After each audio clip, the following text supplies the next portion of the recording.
Halo semua, ada seorang pengunjung yang bernama Daniel Siswanto bertanya, kenapa Tuhan di perjanjian lama begitu kejam, lalu digenapi dengan hukum kasih dalam perjanjian baru? Hal ini kelihatannya seperti Tuhan mengubah sendiri hukumnya. Nah, pertanyaan ini sangat bagus. Tetapi pertanyaan ini biasanya dipakai oleh umat tetangga sebagai pembenaran atas perintah membunuh kafir dalam kurung di medan perang. Surat Muhammad ayat 4. Beliau menunjukkan surat Muhammad 4. Tolong dibaca Pak Ustadz dengan Pak Pendeta, hati-hati. Itu ada di kurung. Ya, apabila kamu bertemu dengan orang kafir di medan perang, itu dibuang. Maka pancunglah batang leher mereka. Jadi boleh kita membunuh, tetapi terhadap orang kafir, dan itu pun di medan perang.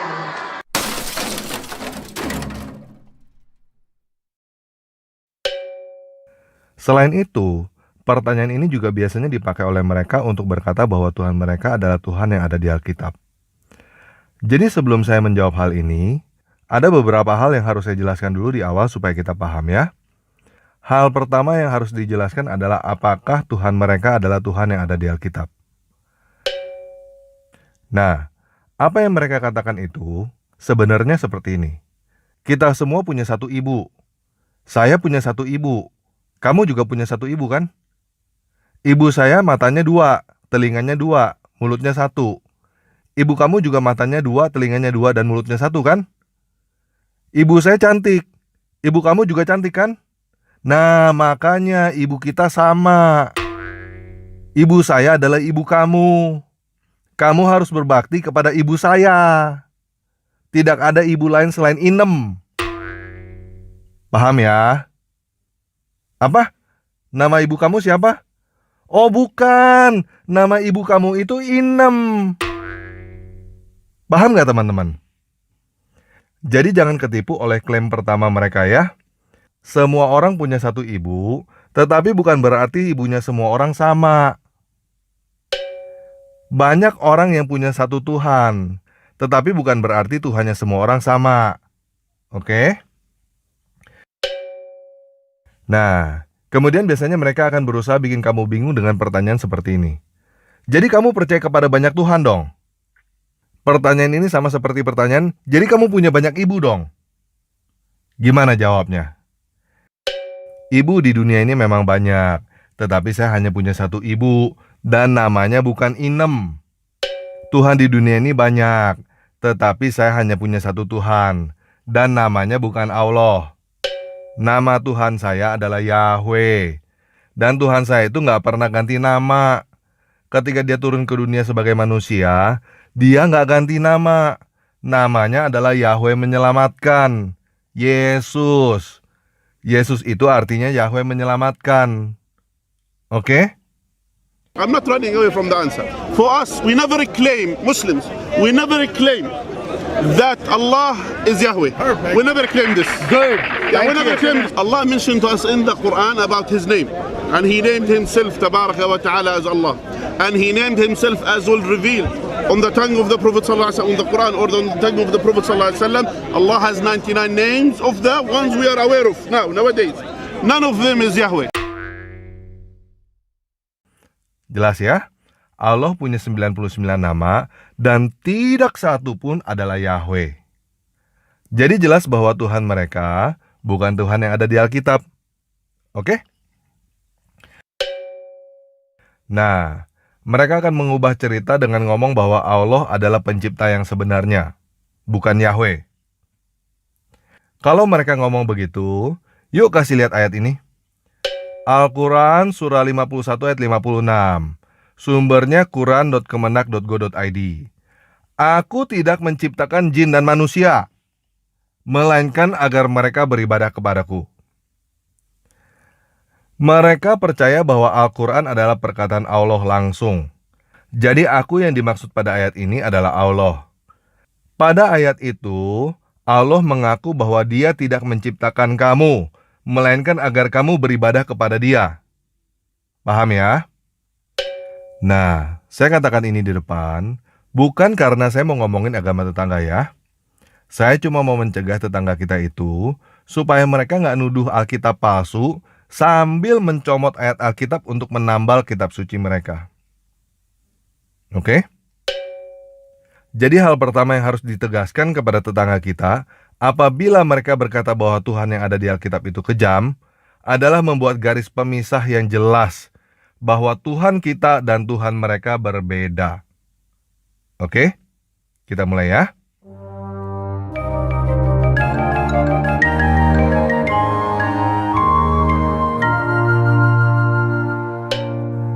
Nah, apakah Tuhan yang di Alkitab sangat kejam? Oh iya.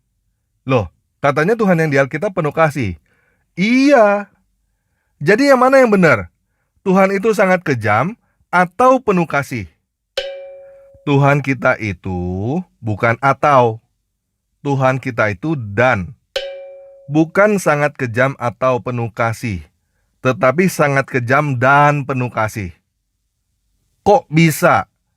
Bisa karena Tuhan kita itu hidup. Apa buktinya Tuhan kita itu hidup? Buktinya dia bangkit dari kematian. Nah, kita tidak akan bisa mengerti hal ini kalau kita masih berpikiran bahwa Tuhan adalah benda mati. Tuhan harusnya begini, Tuhan harusnya begitu. Dan inilah bedanya Tuhan kita dengan Tuhan yang lain. Kalau Tuhan yang lain, umatnya yang kasih aturan buat Tuhannya. Contoh, Tuhannya tetangga kita itu nggak boleh lelah dan nggak boleh tidur. Kalau ketahuan lelah atau tidur, langsung dipecat oleh umatnya. Hebat ya tetangga kita itu. Mereka lebih Tuhan daripada Tuhannya. Mereka yang kasih aturan apa yang boleh dan apa yang tidak boleh dilakukan oleh Tuhannya. Kalau Tuhan kita itu beda. Dia mau lelah, dia mau tidur, dia mau makan, mau apapun juga nggak ada yang bisa ngelarang. Dia tidak bisa menyesal dan bisa menyesal. Dia tidak bisa berubah dan bisa berubah. Karena dia hidup. Bukan kita yang kasih aturan kepada Tuhan apa yang boleh, apa yang nggak boleh dia lakukan. Tuhan kita yang kasih kita aturan apa yang boleh dan apa yang tidak boleh kita lakukan. Itu sebabnya dalam Ayub 28 ayat 28, Mazmur 111 ayat 10, Amsal 1 ayat 7, Amsal 9 ayat 10, Amsal 15 ayat 33, Yesaya 33 ayat 6, berkata bahwa takut kepada Tuhan adalah hikmat. Bilangan 14 ayat 18 berkata, Tuhan itu berpanjang sabar dan kasih setianya berlimpah-limpah. Ia mengampuni kesalahan dan pelanggaran. Tetapi sekali-kali tidak membebaskan orang yang bersalah dari hukuman. Bahkan ia membalaskan kesalahan bapa kepada anak-anaknya, kepada keturunan yang ketiga dan keempat. Mengerikannya Tuhan yang di Alkitab, Tuhan penuh kasih yang sangat kejam. Tuhan yang mengampuni kesalahan tapi tidak membebaskan orang yang bersalah dari hukuman. Sekali lagi ya, kita nggak bisa ngerti ini apabila kita masih punya pikiran bahwa Tuhan adalah benda mati. Yesaya 64 ayat 8 berkata, Tetapi sekarang ya Tuhan, Engkaulah Bapa kami, kamilah tanah liat dan Engkaulah yang membentuk kami, dan kami sekalian adalah buatan tangan-Mu. Artinya, dia mau bikin kita jadi piring atau mau bikin kita jadi pispot, kita nggak bisa ngebantah. Tapi, hubungan kita bukan pencipta dan ciptaan doang. Hubungan kita dengan Tuhan adalah hubungan anak dan bapa. Nah, coba kita ingat-ingat ketika kita masih kecil. Ketika kita masih TK. Apakah ketika kita masih TK kita mengerti apa yang dilakukan oleh orang tua kita? Kenapa ya? Kok saya nggak dikasih main pisau? Kenapa ya? Kok saya diomelin? Kita nggak ngerti kan waktu kita masih kecil? Setelah dewasa, kita baru mengerti dan bersyukur. Dulu ketika kita masih kecil, orang tua kita mendidik kita untuk kebaikan kita. Nah, setelah kita dewasa, apakah kita masih tetap dilarang pegang pisau oleh orang tua kita? Enggak kan? Semakin kita dewasa, hubungan orang tua anak juga nggak sekaku itu kan? Kadang malah udah seperti sahabat. Apakah ini artinya orang tua kita berubah? Dulu masih kecil orang tua kita kejam. Sekarang udah dewasa, orang tua kita udah gak kejam lagi, udah jadi baik. Iya dan enggak. Di mata orang tua kita tetap anak. Oke? Seperti orang tua kita yang bukan benda mati, begitu juga Tuhan. Kalau kita belum bisa memahami orang tua kita nggak mungkin bisa memahami Tuhan yang ada di Alkitab. Dan yang lebih penting daripada memahami adalah mengenal. Kita belum tentu bisa memahami orang tua kita, tapi kita pasti bisa mengenali orang tua kita.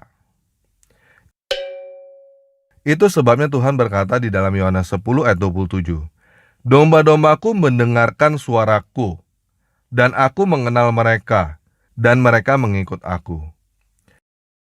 Nah, sekarang kita tes yuk, apakah kamu kenal suara Tuhan?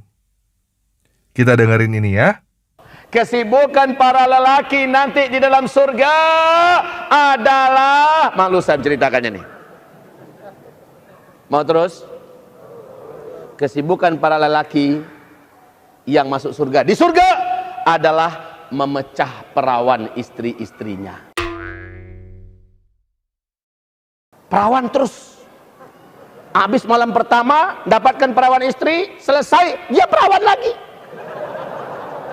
Gitu. Serius, Pak.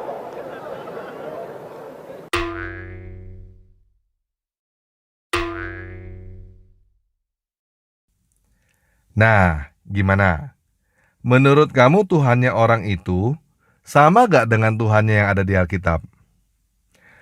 Kalau kamu bilang sama atau kamu gak tahu, saya pastikan kamu bukan anak Tuhan yang ada di Alkitab.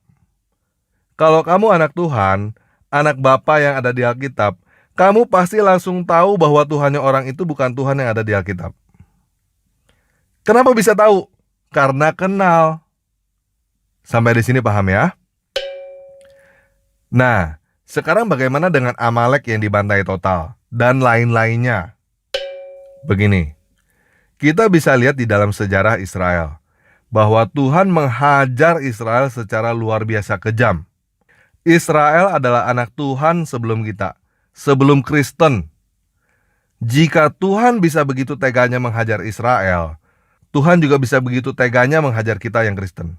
Jika Tuhan bisa begitu teganya menghajar anak-anaknya, apalagi yang bukan anak-anaknya. Tapi satu hal yang pasti, Tuhan selalu memberikan peringatan. Ini bisa kita lihat contohnya pada cerita Sodom Gomora dan Niniwe. Sodom dan Gomora diberi peringatan tapi tidak bertobat. Mereka habis binasa. Niniwe diberi peringatan dan bertobat.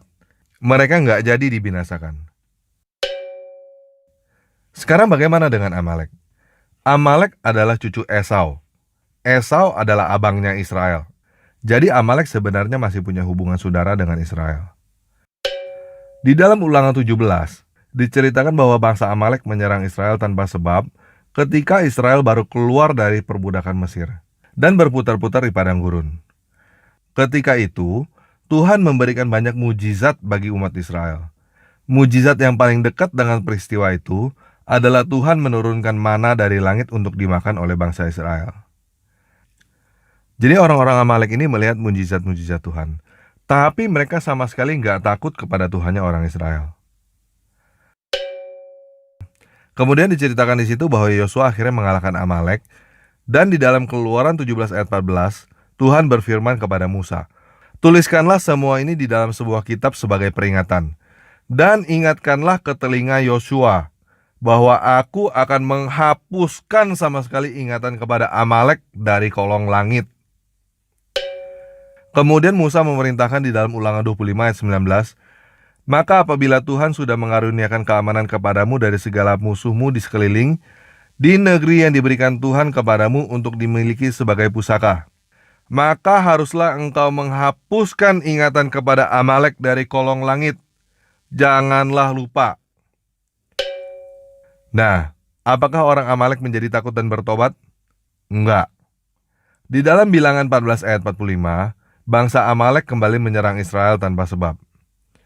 Ketika orang Israel sudah masuk ke tanah perjanjian, pada zaman hakim-hakim, bangsa Amalek kembali menyerang Israel. Itu sebabnya Samuel menyuruh Saul untuk membasmi semua Amalek, termasuk bayi dan binatang. Kejam ya? Iya, makanya jangan macam-macam sama Tuhannya orang Israel. Nah, sekarang orang Israel sudah kembali ke tanah perjanjian. Dan saya udah mengangkat topik gerakan Messianic Jews. Apa itu gerakan Messianic Jews? Messianic Jews adalah gerakan orang-orang Israel, orang-orang Yahudi yang sudah menerima Yesus Kristus, Yeshua HaMashiach. Orang-orang Israel ini sudah kembali dari pembuangan karena mereka sudah kembali kepada Tuhan mereka. Dan kalau teman-teman perhatikan satu lagu yang saya angkat berjudul Nama Yesus, Et Shem Yeshua. Lagu itu dinyanyikan oleh orang-orang Yahudi Mesianik. Dan di dalam lagu itu mereka mengumumkan bahwa Yeshua adalah Tuhan leluhur mereka. Tuhan yang ada di dalam perjanjian lama. Sekarang ini kita adalah saksi mata bagaimana Tuhan menjaga dan melindungi saudara sedarah kita dari Yesus yang keturunan Yahudi. Begitu banyak negara-negara yang ingin memusnahkan Israel tapi nggak bisa. Dan kita ini yang Kristen adalah penggenapan janji Tuhan kepada bangsa Israel. Sekarang ini kita sedang menunggu kedatangan Tuhan kita yang kedua kalinya. Dan tetangga kita akan menganggapnya Dajjal yang harus diperangi. Nah, jadi apakah Yesus adalah Tuhan yang berbeda dengan Tuhan yang ada di perjanjian lama? Sama sekali enggak. Yesus tetap adalah Tuhan penuh kasih yang sangat kejam. Tuhannya orang Israel yang ada di perjanjian lama. Di dalam Matius 12 ayat 30, Yesus berkata, "Siapa tidak bersama aku, ia melawan aku. Dan siapa tidak mengumpulkan bersama aku, ia mencerai-beraikan." Dan dia sudah berkali-kali memberikan peringatan kepada yang tidak mau bertobat, bahwa dia akan membuang mereka ke dalam lautan api abadi. Oke? Paham ya? Tuhan yang ada di perjanjian lama adalah Tuhan yang sangat kejam dan penuh kasih. Begitu juga Tuhan yang ada di dalam perjanjian baru adalah Tuhan yang sangat kejam dan penuh kasih. Karena Tuhan yang ada di dalam perjanjian lama dan perjanjian baru adalah Tuhan yang sama. Dia nggak ganti nama dan nggak ganti kepribadian. Dan kita menjadi anak-anak Tuhan karena darah Tuhan. Jadi, kita semua harus takut kepada Tuhan. Dan itu adalah hikmat. Nah, sebelum saya menutup video ini, kalau ada teman-teman muslim yang masih mendengar, saya mau kasih info ya. Tuhan yang kamu sembah itu bukan Tuhan yang ada di Alkitab. Bukan Tuhannya Israel. Dan Dajjal yang kamu disuruh untuk perangi itu adalah Tuhannya Israel. Tuhan yang ada di dalam Alkitab. Jadi terserah kamu ya. Kamu pikir baik-baik sebelum terlambat.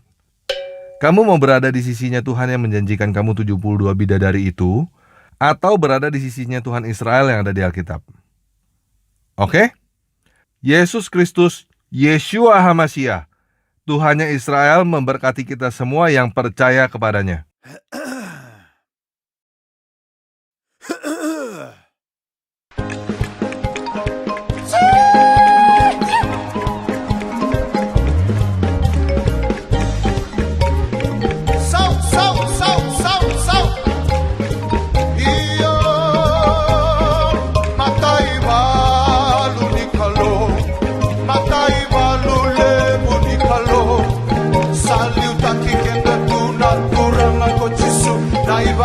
Naibalu di kalo, iyo matai balu di kalo, iyo matai balu lebu di kalo. Saliu taki kenda tuna turang aku. Come on, raise the army. Iyo matai balu, oh matai balu di kalo, iyo matai balu lebu di kalo. Oh saliu taki kenda tuna turang aku. Naibalu. How many believe that we worship a stronger? Kau sakalo, oh sakalo, kau mokuasara.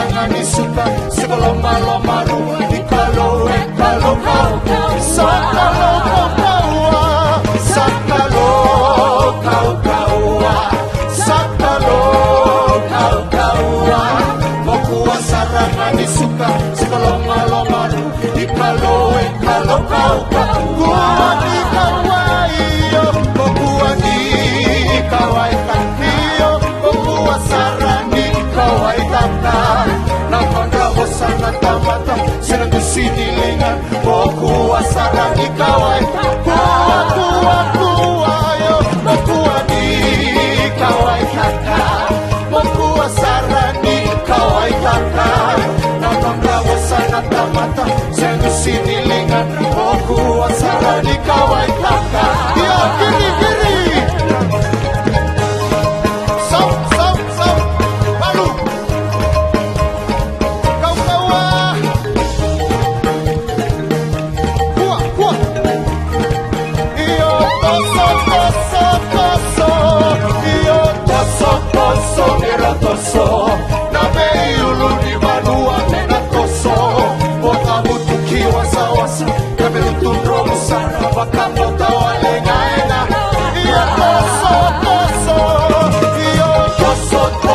mira toso nabe yulu di manua tena toso bota butuki wasa kami tundro sana bakamo tawale ngaena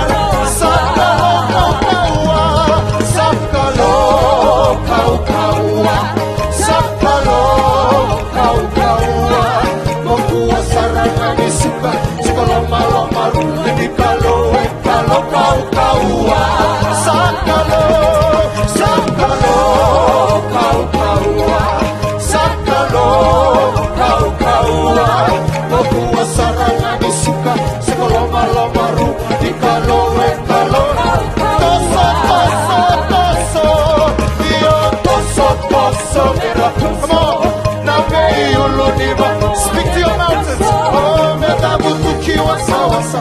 Kami uturo besar. How many of you? Let's move the mountains. Toso yo. Toso mira toso. Kami uluni badua mena toso. Metabutuki wasa. Kami uturo besar. Bakapataw alinaena. Oh, sakalo.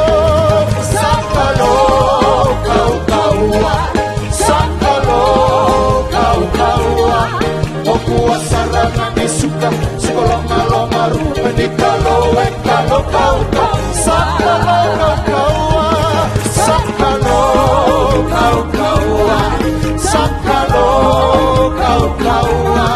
Okua sarangan disuka sekoloma-loma menikalo kau sarangan disuka Okua sarangan disuka sekoloma-loma menikalo Sarang suka sekoloma-loma ru di kalau kau